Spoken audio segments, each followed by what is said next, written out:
எல்லோருக்கும் வணக்கம் நேயர்களே. இந்த வீடியோவில் என்ன தெரிந்து கொள்ளப் போகிறோம்னா, ரொம்பவே அதிர்ச்சிகரமான ஒரு விஷயத்தை பற்றி தெரிந்து கொள்ளப் போகிறோம். முதல்வர் விஜய் மற்றும் சிவகுமார் அவர்கள் பேசின ஒரு ஃபோன் ஆடியோ தற்போது வெளியாகி மிக பெருமளவுக்கு பரபரப்பையும் மிக பெருமளவுக்கு அதிர்ச்சிகரத்தையும் ஏற்படுத்தியிருக்குது. இன்று எல்லாருமே இதை பற்றி தான் பேசிகிட்டு இருக்கிறாங்க. சிவகுமார் சொன்ன ஒவ்வொரு வார்த்தையும், திருப்பி முதலமைச்சர் விஜய் அவர்கள் சொன்ன ஒவ்வொரு வார்த்தையும் இன்னைக்கு ஒட்டுமொத்த தமிழகம் முழுக்கவே எதிரொலித்திட்டு இருக்குது.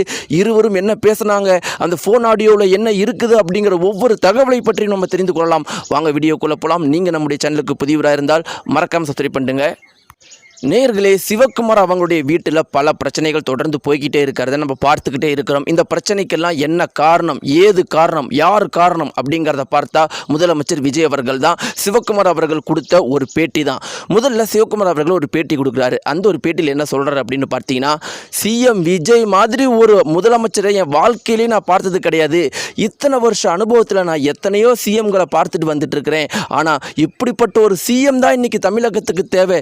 இப்படிப்பட்ட ஒரு சிஎம் தான் நாங்கள் இத்தனை வருஷ காலம் எதிர்பார்த்தோம். அந்த மனுஷன் என்னம்மா வேலை பண்ணுறாரு. ஊழலை வந்த 3 மாதத்தில் ஒழிச்சிட்டாரு. அதாவது 30-40 வருஷம் ஊழலை ஒழிக்கிறேன்னு இவங்க ஊழல் பண்ணது தான் மிச்சம். இந்த மனுஷன் 3 மாதத்தில் வந்து அதை செஞ்சு காட்டிட்டாரு. ஆரம்பத்தில் நான் ஊழலை ஒழிக்க போகிறேன், லஞ்சத்தை ஒழிக்க போகிறேன் அப்படின்னு அந்த பையன் சொல்லும்போது நான் நம்ப மாட்டேன். அது எப்படிடா சாத்தியம்? 60 வருஷ காலம் முயற்சி பண்ணி யாராலையும் பண்ண முடியாத முதல்வர் விஜய் அவர்களால் எப்படி பண்ண முடியும்? அது 3 மாதத்தில் எப்படி பண்ண முடியும் அப்படிங்கிற மாதிரிலாம் நினைக்கிறப்ப இவர் வந்து அதை செஞ்சு காட்டியிருக்கிறாரு. அந்த மனுஷனுக்கு என் ராயல் சல்யூட். அதே மாதிரி அடுத்த 5 வருஷம் கிடையாது, அடுத்த 10 வருஷம் கிடையாது, என்னை பொறுத்த வரைக்கும் என்றைக்குமே நிரந்தர முதலமைச்சர் சிஎம் விஜய் அவர்கள் தான் அப்படிங்கிற மாதிரி சொல்லியிருந்தார். இதுதான் அவருடைய குடும்பத்தில் ஒரு பிரச்சனையை ஏற்படுத்தினுச்சு.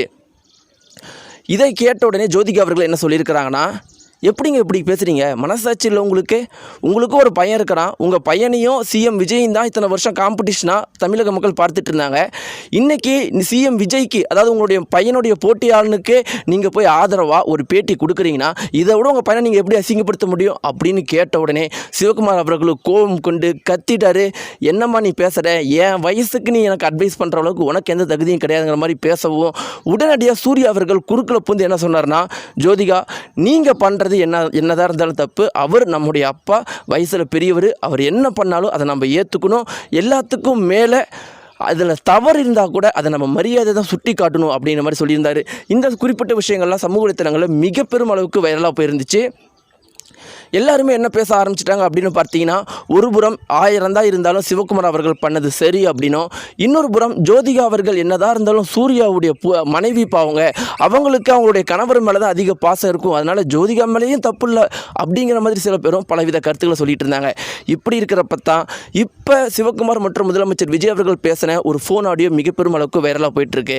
அதில் சிவகுமார் அவர்கள் என்ன சொல்லியிருக்காரு அப்படின்னு பார்த்தீங்கன்னா, எப்பா சிஎம் விஜய், நான் உன்னை சிஎம் விஜய்னு கூப்பிட்டா இல்லை என் மகனாகவே உன்னை கூப்பிட்டா அப்படின்னு கேட்டதுக்கு முதல்ல சிஎம் விஜய் அவர்கள், நீங்கள் உங்கள் பையன் சூர்யாவை எப்படி கூப்பிட்டீங்களோ, இத்தனை வருஷம் என்கிட்ட எப்படி பேசுகிறீங்களோ அப்படியே கூப்பிடுங்க, நான் என்றைக்குமே உங்களுடைய பையன்தான் அப்படின்னு சொல்லவும், முதல்ல சிவகுமார் அவர்கள் கண்கள் கலங்கி அப்புறம் என்ன சொல்லியிருக்காருன்னா, அதாவது நிறைய பேர் வந்து இன்றைக்கி சமூக வலைத்தளங்களில் எங்களுடைய குடும்பமே உனக்கு ஆப்போசிட்டாக இருக்கிறாங்க அப்படின்னு பேசுகிறாங்க.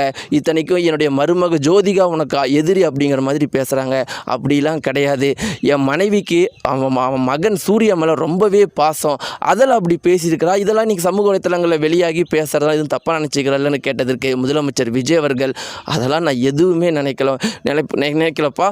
இதை வந்து நான் பெருசாகவும் நினைக்கல. நமக்கு நிறைய வேலை இருக்குது, உங்களுக்கும் நிறைய வேலை இருக்குது. அப்படி இருக்கிறப்ப நம்ம வந்து பார்க்க மாட்டோம்ல அப்படின்னு சொன்னதுக்கு, அதன் பிறகு சிவகுமார் அவர்கள் என்ன சொல்லியிருக்காரு அப்படின்னு பார்த்தீங்கன்னா, என்னை பொறுத்த வரைக்கும் நீ தான்பா சிறந்த சிஎம்.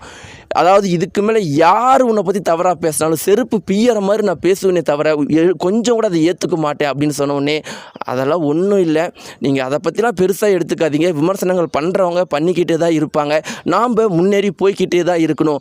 ஒரு நதி போகும்போது அதை வரவேற்கிறவங்க இருப்பாங்க, அதை எதிர்க்கிறவங்களும் இருப்பாங்க, கல்லெடுத்து எறிகிறவங்களும் இருப்பாங்க. நம்ம வேலை நேரடியாக நேருக்கு நேராக போய்கிட்டே இருக்கணும் அப்படிங்கிற மாதிரி சொல்லியிருந்தார்.